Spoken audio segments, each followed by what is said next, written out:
그날은 그냥 평범한 퇴근길이었어요. 지하철의 소음과 사람들의 지친 얼굴 속에서 저 역시 무심코 휴대폰만 들여다보고 있었죠. 그때였어요. 제 일상을 뒤흔들 광고 하나가 불쑥 튀어나온 건 당신만을 위한 완벽한 인공지능 비서 에테르. 화면 속엔 사람과 구별이 안 될 만큼 정교한 로봇이 기분 나쁜 미소를 짓고 있었어요. 기술의 발전이 놀랍기보단 어째서인지 불쾌감이 먼저 들었죠. 당신의 외로움을 채워줄 동반자라는 문구에 소름이 오소소 돋았어요. 이건 그냥 가전제품 광고가 아니었어요. 황급히 X버튼을 눌러 창을 닫아버렸지만 찝찝한 잔상은 오래도록 남았어요. 그날 저녁 친구 지수를 만나 매운 떡볶이를 먹으며 기분 전환을 하려 했어요. 방금 봤던 광고 얘기를 꺼내면 좀 후련해질까 싶었죠.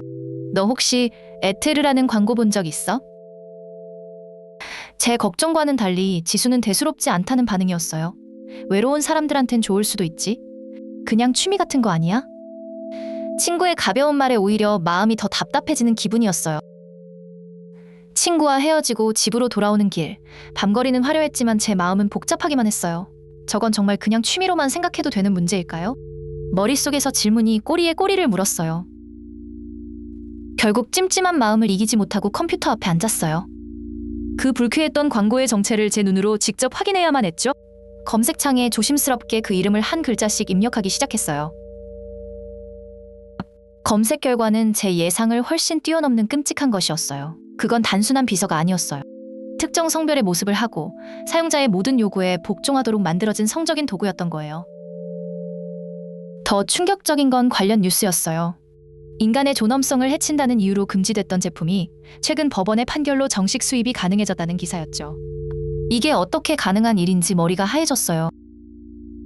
심장이 미친 듯이 뛰기 시작했어요. 당장이라도 소리를 지르고 싶었죠. 스크롤을 내리자 나타난 댓글창은 이미 전쟁터였어요. 개인의 자유와 여성의 상품화가 뒤엉켜 싸우고 있었어요. 그 혼란 속에서 한 줄기빛 같은 링크를 발견했어요. 블루리본 광장이라는 온라인 청원 사이트였죠. 유사 인간형 로봇 에테르의 제조 및 유통을 막아주세요. 라는 제목이 눈에 들어왔어요. 링크를 클릭하자 청원 페이지가 나타났어요. 이미 7만 명이 넘는 사람들이 저와 같은 마음으로 동의 버튼을 눌렀더라고요. 혼자가 아니라는 생각에 잠시 울컥했지만 여전히 불안했어요. 망설일 이유가 없었어요. 저 역시 그 7만 명 중 한 사람이 되기로 했어요. 동의합니다. 버튼을 누르는 건 아주 간단한 일이었지만 그 안에 제 모든 분노와 절박함을 담아 힘껏 클릭했어요. 며칠 동안 계속 에테르 생각뿐이었어요. 회의를 하다가도 점심을 먹다가도 불쑥불쑥 화가 치밀어 올랐죠. 온라인 청원만으로는 이 분노를 다 해소할 수 없다는 걸 깨닫고 있었어요. 그러던 어느 날 밤 제가 자주 가는 온라인 커뮤니티에서 글 하나를 발견했어요. 이번 주 토요일 시청 앞 광장에서 에테르 유통 규제를 촉구하는 시민 발언대가 열린다는 소식이었죠. 글과 함께 올라온 손수 만든 피켓 사진, 그리고 함께 해주세요라는 간절한 문장을 저는 한참 동안이나 들여다봤어요. 심장이 다시 뛰기 시작했어요. 이건 단순한 정보가 아니었어요. 초대장이었죠. 솔직히 망설여졌어요. 저는 한 번도 그런 자리에 나가본 적 없는 평범한 회사원이었거든요. 누군가 앞에 나서는 건 상상만 해도 떨리는 일이었고 제겐 너무나 낯선 세상의 이야기였어요. 토요일은 늘 밀린 드라마를 보며 쉬는 게 유일한 낙이었어요. 시끄러운 광장보다는 조용한 집이 훨씬 편했죠. 하지만 그날 밤 저는 잠을 이룰 수가 없었어요. 머릿속이 너무 시끄러웠거든요. 광고 속 에테르의 섬뜩한 미소와 그냥 취미일 뿐이라던 지수의 목소리, 그리고 7만 명의 절박한 동의가 계속해서 머릿속을 맴돌았어요. 더는 모른 척할 수가 없었어요. 토요일 아침이 밝았어요.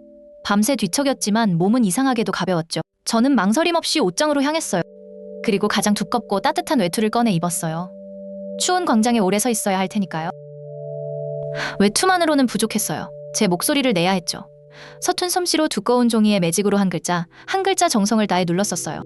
제 마음속에서 가장 하고 싶었던 그 말을요. 사람은 물건이 아니다. 겨우 6글자를 쓰는 것뿐인데 왜 그렇게 손이 떨렸는지 모르겠어요. 그 문장이 담고 있는 무게가 제 손끝에 고스란히 전해지는 것만 같았어요. 완성된 피켓을 들고 현관문 앞에 섰어요. 익숙하고 편안한 집을 나서는 발걸음은 무거웠지만 마음만은 이상하게도 가벼웠어요. 처음으로 느껴보는 이상한 해방감이었죠. 광장으로 향하는 버스에 앉아 차창 밖을 바라봤어요. 저마다의 주말을 보내는 평화로운 풍경이었죠. 그 평화를 지키기 위해 나는 지금 조금 다른 길로 가고 있는 거라고 생각했어요. 제가 내는 작은 목소리가 당장 세상을 바꿀 수 있을 거란 거창한 믿음은 없었어요. 그런 기적을 바란 건 아니에요. 하지만 이건 아니라고, 가만히 있을 수만은 없다고 생각했어요. 광장에 가까워질수록 비슷한 피켓을 든 사람들이 하나둘 보이기 시작했어요. 혼자가 아니었어요. 이름도 얼굴도 모르지만 같은 마음을 가진 사람들이 그곳에 모여 있었어요. 저와 같은 생각을 하는 사람들과 함께 서 있는 것만으로도 충분한 의미가 있다고 믿었어요.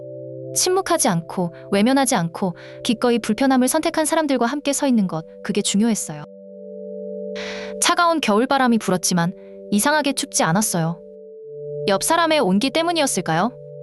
아니면 제 안에서 피어오른 작은 용기 때문이었을까요? 제 인생 가장 뜨거운 토요일 오후였어요. 제 피켓에 적힌 6글자가 누군가에게는 닿기를, 이 작은 목소리들이 모여 더 큰 울림이 되기를 바라며 저는 그 자리를 꿋꿋하게 지켰어요. 세상은 아주 조금씩 이렇게 변하는 게 아닐까요? 그날의 선택이 어떤 결과를 가져올지는 아직 알 수 없어요. 하지만 한 가지는 확실해요. 저는 더 이상 방관자로 남지 않을 거예요. 당신의 존엄성이 침해받을 때 여러분은 어떻게 행동하실 건가요? 여러분이라면 어떻게 하셨을까요? 댓글로 알려주세요. 구독과 좋아요는 큰 힘이 됩니다.